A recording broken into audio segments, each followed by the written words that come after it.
A random encounter at a broadcasting facility. A shared interest and love of all things Marvel. Excelsior! A misinterpreted program title. And behold, a podcast is born.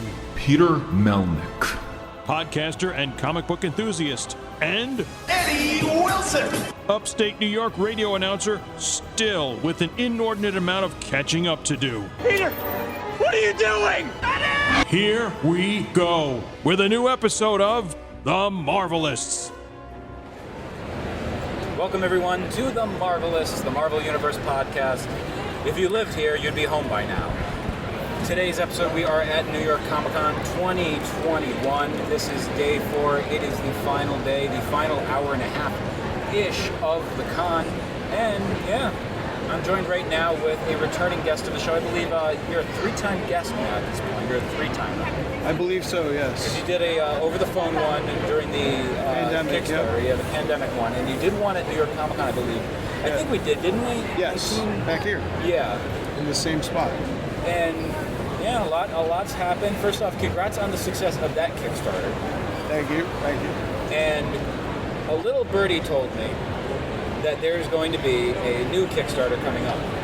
Yeah, actually next week we'll be kickstarting Volume 2 of Tales from the Road. Very excited about it. We've got, I think, 12 stories in it.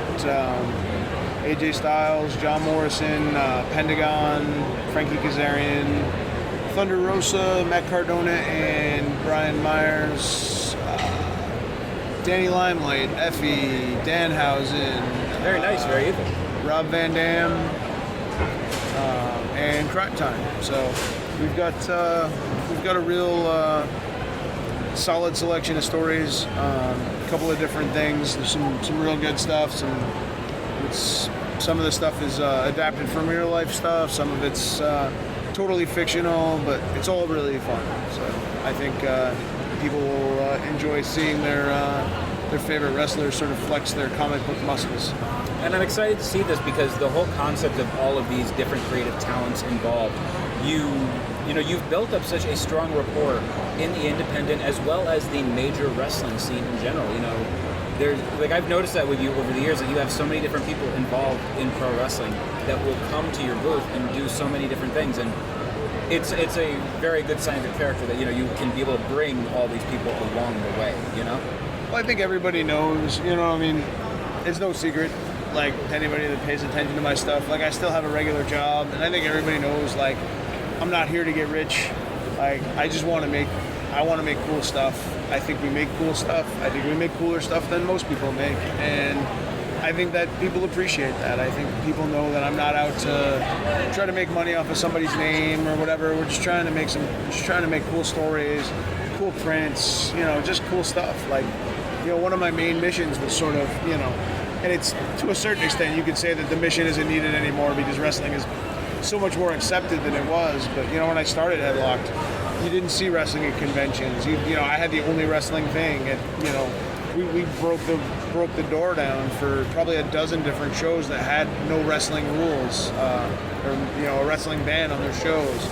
So, it's good to me. Like, I just want people, I know how I felt as a fan coming to what's supposedly, nerd Christmas or whatever, and finding no wrestling stuff. Yeah. So I always want to make sure that we have cool stuff and we have cool guests that are happy to be there and happy to meet people and not miserable people, or the sad wrestler alley that used to sort of exist with some of the older talents that were just kind of there for autograph money. Like Mama Fratelli. Right. I mean, like, we have Jerry Lawler at all our booths almost because he does the art for our book, and, Jerry's such a big nerd. Like, Jerry and I go to art museums all the time. We're going to an art museum in 2 weeks. We were just at an art museum 3 weeks ago. It's a weird dynamic, but you know what I mean? But he loves art, and he loves comics, and he loves being at these things, and, you know what I mean? Like, he doesn't care, you know what I mean? He doesn't care what he makes. Like, he's out to, cover his expenses and stuff, and he's good. If he makes a little money, it's great, but he's here because he wants to be here and he wants to have fun, and so we try to have guys like that are excited to be here. I have Matt Cardona, Brian Myers, and Mark Sterling were here for a signing. You know what I mean? They obviously love this stuff. They, devoted their lives into this action figure podcast. I'd always run into them by your booth other years, when they were still employed by WWE, and I would, get excited. Like, one day, you guys are going to be at this booth. Right. And it finally happened, and it was long overdue. And it's great. I mean, we did a story together that's featured in the new Kickstarter called Fig Story, which is basically Toy Story with wrestling action figures. It's so damn cute. I love that. And we've actually talked about doing more. Like, we'd like to maybe do like a quarterly book where I can't even tell you. Like, when I started doing some research for Fig Story to try to figure out the best story to tell, I came up with about 30 ideas. So I've got so many ideas I'm excited to do. So we're definitely going to do more. They've been blown away by the response that they've had towards the book. They were like, we never go everywhere we go. Somebody's bringing us this book to sign, and they blew through everything that they had. So it makes me happy. You know what I mean? Like, that's the thing that you want. You know what I mean?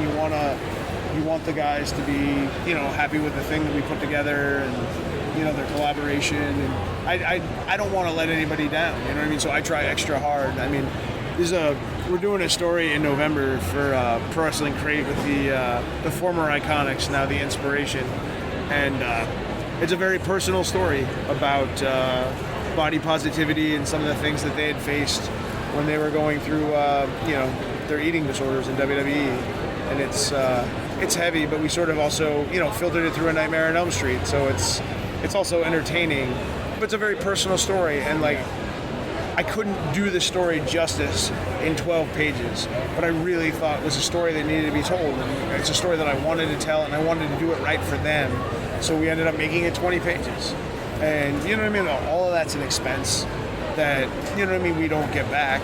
I mean, we'll get it back eventually, but again, we're in service of the story, we're in service of that thing, the moment, the art, the whatever, just that cool thing. As someone, as a fellow creator, the whole expense also in regard to, paying an artist, paying an inker, colorist, etc. And there's all that stuff. I mean, the expenses that, people don't realize. And as an independent creator, you have to, do that. Absolutely. I mean, and the other thing is you add 6 more pages to a book, or, I mean, as it is now, it'll be 6 more pages, and that's 6 more pages of printing. You know what I mean? Like, that's an expense. It's whatever, but I'm so excited about how the story turned out, and Jess and Cass are super excited about how it's coming, and they were it's what needed to be done in service of the story, and that's the important thing. When it comes to a lot of this, also growing up as a wrestling fan, being able to say, hey, some of these people are my friends now, it must be like the kid inside of you still must be like, wow, this is cool to realize. Like, Jerry Lawler is your friend. One of your best friends in the whole world. Same Shane Helms too. And the weird thing for me though is wrestling's real again though. When I watch my friends wrestle, I don't want them to get hurt. I'm good friends with Christian, and I watch All Out, and Christian took a one-winged angel off the top rope, and I know that he's got a history of neck issues, and that makes me nervous. You know what I mean? It makes me nervous for my friend. So in a lot of ways, wrestling is real for me. I want my friends to win. I'm worried for my friends that are getting hurt. I have all those sort of feelings that I had when I was a kid, which, I don't know, it's sort of a weird sort of full circle kind of thing. So I like that. I like hearing that, it's almost like a regression back to, the innocence of it all. And, everyone would always give his name, Dave Willis, crap about it, but it's still real to me, damn it, because everyone, would make fun of him for that, but what he meant was, whenever he would see these performers, he would go back to being a kid, reading the After magazines, and believing it to be true. Well, I think that there's a whole generation of people that were raised on South Park that were just taught that, it's not cool to care about shit. Yes. You know what I mean? There's so many things about South Park that were just episodes where they're like, oh, it's not cool for you to care about the environment, or it's not, it's just cool, it's not cool to have feelings. And I think, as we get older, I think we realize, the crying CM Punk fan, I mean, it's so cool that guy felt, you know what I mean, that sort of thing was stirred inside of him. I think that's awesome. And that Punk went out and went up to, found him. Sure. And I think that's cool. I think it's cool to be, I think it's cool to be a fan of things. I think it's cool to love stuff. Like when I was a kid, like I was an unabashed comics and wrestling fan when that stuff was, neither one of those things were cool. I mean, wrestling was kind of cool during the Hogan era, but there was still that sort of upturned nose sort of thing. I mean, it's definitely permeated the pop culture a little bit more now. But I mean, comics, before the Marvel movies, comics were never cool. You know what I mean? And I was, thankfully, whatever. I played football, so people don't mess with me because I was a good sized dude. But I was a dork my whole life, and But I feel like you just gotta love the stuff that you love, and who gives a shit about what anybody else says? I mean, I don't care. You know what I mean? I don't make fun of people if they like, you might like trashy reality TV, or you might like whatever. I mean, as long as what you like isn't hurting anybody, man. I mean, we just gotta let people kind of love their thing, and let them love it, man. And it's fun to see overall. You mentioned that pro wrestling is like starting maybe a little bit like get a revival a little bit, with the success in AEW, with WWE, the NXT brand and everything, and it's starting to become hip again, popular. And throughout the last 4 days of this con, we've been inundated with pro wrestling t-shirts. 4 of those shirts were mine, and like you just keep going and going and seeing all of the CM Punk shirts, the AEW shirts, Roman Reigns, acknowledge me, acknowledge me, acknowledge me, all of those things. Just a lot of it's coming back. Yeah, and I think that's cool. I think it's cool that people can feel empowered to sort of fly their flag, whatever that is. And that was always, like I said, that was always a big part of me establishing what I've established at Comic-Cons and trying to have wrestling guests and trying to make cool wrestling stuff, because I want people to, to have that place to come and feel like they're welcome, and that's... And taking chances with this, man. Like, that's the most important thing, Well, that's why I've always kept my main job. Like, I don't have to worry about my, I don't have to worry about paying my rent with any of this. I just want to, everything I make goes right back into the machine, and I make more stuff, and I get a bigger booth. You know what I mean? You're investing in yourself. We have every year.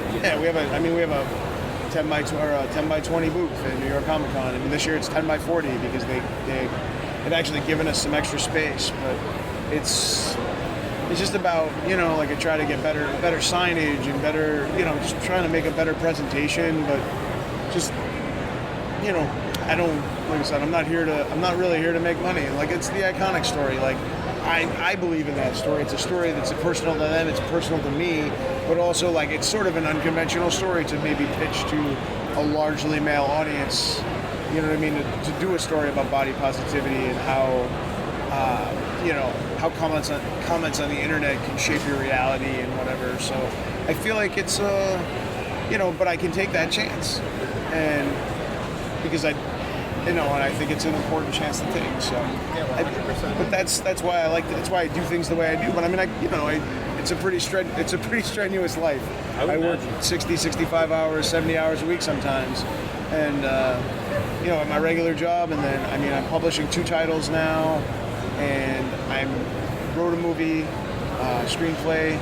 It's not wrestling, but I'm working on that. I'm turning that into a comic. I've got more stuff coming with the wrestling major figure podcast, and I've got another title that I'm trying to launch. So just but I just want to make what I want to make, and so I don't have a publisher. I don't get entangled with stuff. Like, if I'm gonna kill myself and I'm gonna not sleep and I'm gonna put my health at risk or whatever to do this stuff, like, I'm gonna make the stuff that I want to make, and then I just hope that, I hope that everybody can at least feel the passion in what we create, and then I hope that inspires them, and I hope that that story finds its audience. And one of the things also, the whole concept of just going, you work the I lovingly call it the shoot job. That job, you're working on your dream, you're investing in yourself too. And like, I always think back to an interview I heard years and years ago with Raven, where he goes, you should invest in yourself, buy a jacket, do this. And I apply that for myself, with what I do, as a podcaster, as a, aspiring creator. You invest in yourself because you're the only stock that's worth it. One of the things that I've started to do more of, and I did it at this show, this is my first time in New York Comic Con, is I've been doing these panels about breaking into comics. I had to change the name of it. When I started, I used to call it "Fuck the Path," but I had to change that. And it's funny because I spoke to a library group of writers, and I didn't realize at the time that I was going to be speaking to a bunch of old white women.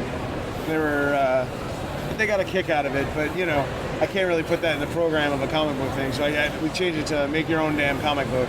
But like comics is the type of thing that I think a lot of people want to, like, people have dreams of doing, and they don't know how to do it. Like, there's no real path to get into comics. There's a path that people think that they have to take, but the path is a lie, and there's a million different ways to get into comics. And so I've been trying to sort of fire up the next generation of creators, and I'm excited about telling their stories. I'm not necessarily worried about impressing somebody from a small publisher. You know what I mean? Just make your own stuff and get it out there. All you need is words and pictures together and somebody to read it. You know what I mean? It doesn't have to be any more complicated than that. You can do it on Tumblr or whatever. You know what I mean? Like, it's never been easier to make your own comic.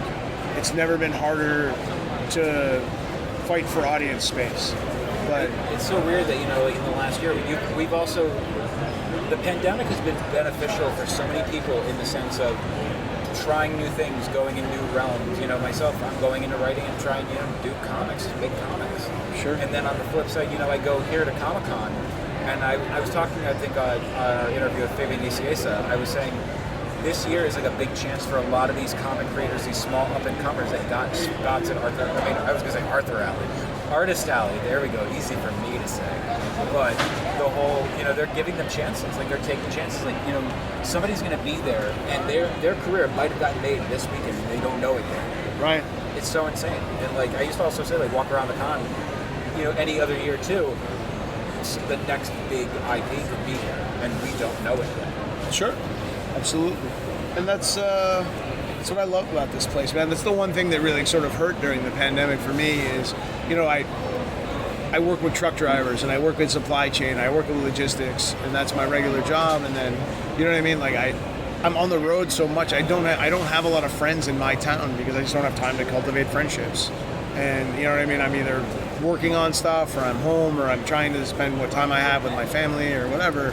So, like, being stuck home for a year and a half was tough. Like, just cut off from, like, these things, these shows, like, they feed my soul. Like, I come here and, like, people will come up and they're like, "Oh, I love your books." Like, this guy came up to me and he's like, "Oh, I bought your books, like, back at the last Wizard Philly show I did," which was, I can't even remember now. And he goes, "I'm hooked." He goes, "I haven't seen you at a show since. I just want to tell you how much I love your stuff, and I bought all your stuff since, and I buy everything, and I love what you do."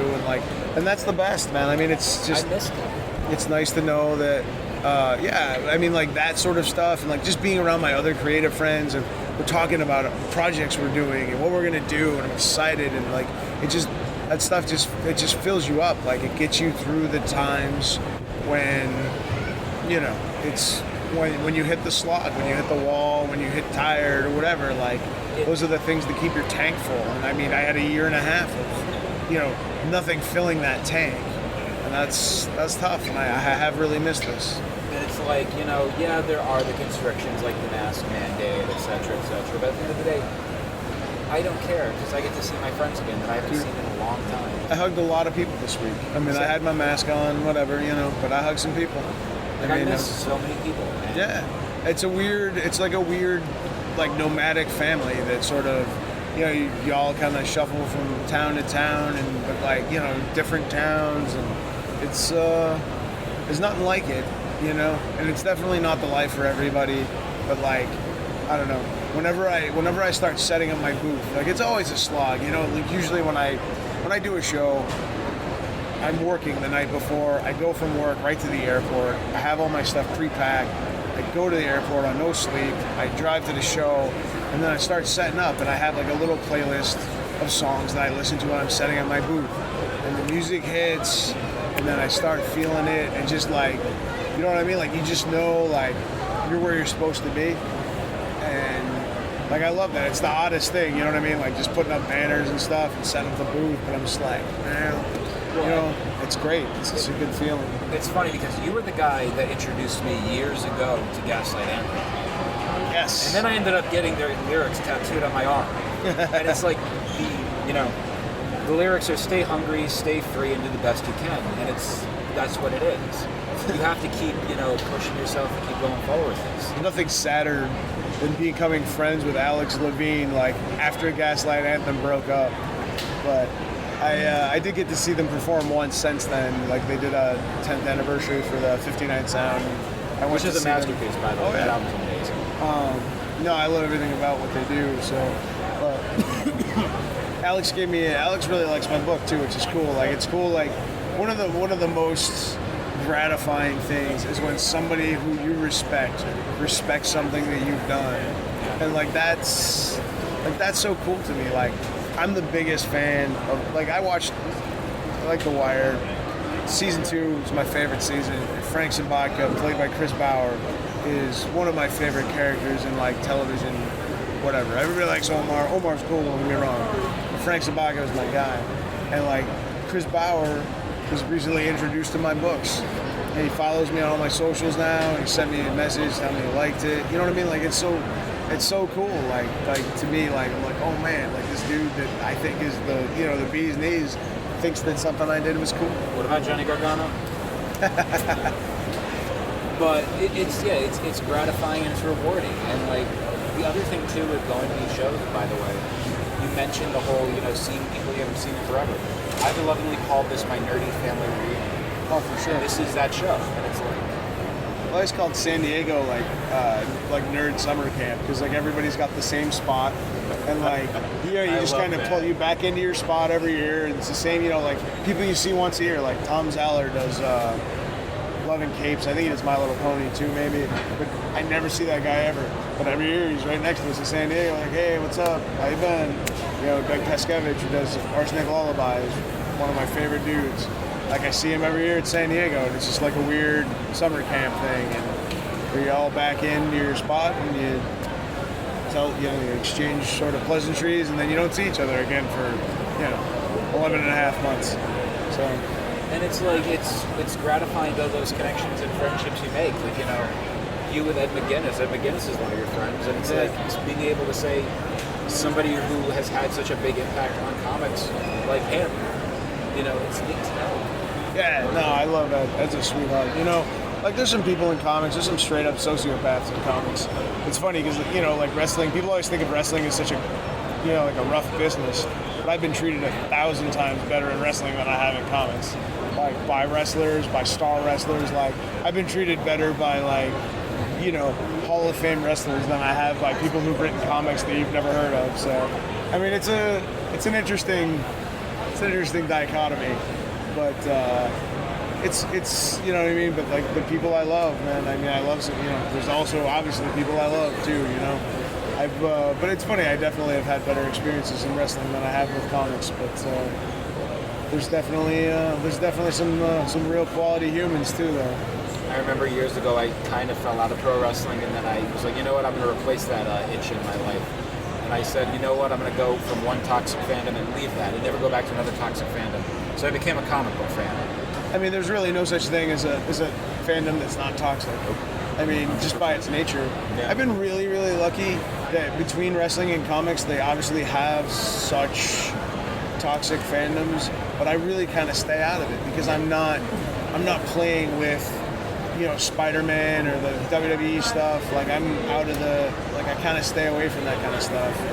I'm like Switzerland when it comes to stuff like that. Right. Like, I'm impartial to everything. Like, I'll attack people that, attack AEW, and I'll make fun of them. I'll say, oh, look at the Vince Cell over here. And then I'm just like, like they'll go, oh, what are you going to do? Something with Tony Khan? Like, no, I'm not a con artist because, I believe in what I believe in too. They mess up too. Sure. No one's perfect. And that's the hard thing about Twitter is so many people trying to just deal in absolutes. Yeah. And I think if we learn anything, only Siths deal in absolutes. Damn it, I was going to make that joke. So there's a lot of, we were always worried about all these edgelords on Twitter, but I think we should be worried about all these Sith lords on Twitter. I agree. That's the real problem. But Yeah, I don't know. I think that's the good thing about being sort of a double independent. On some level, like it's harder to get people's attention, but on another level, I sort of avoid the worst of all the fandoms. So Have you considered air horns?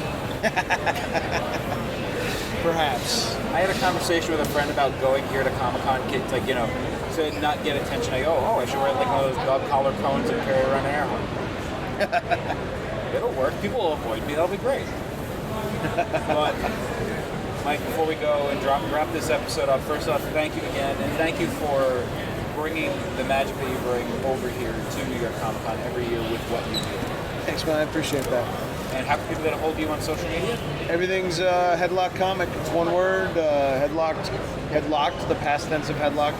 Headlocked Comic on Twitter, Facebook, Instagram, YouTube. It's all me. So, anybody can hit me up if you've got questions about breaking into comics, if you've got questions about wrestling, comics, you want to buy our stuff, support our stuff, whatever. I mean, I'm always around and willing to listen. Would you get tips about hubcaps for a 72 Pinto hatchback? I mean, I can try. I can't say that they're going to be good, but And when does the Kickstarter launch again? Next week.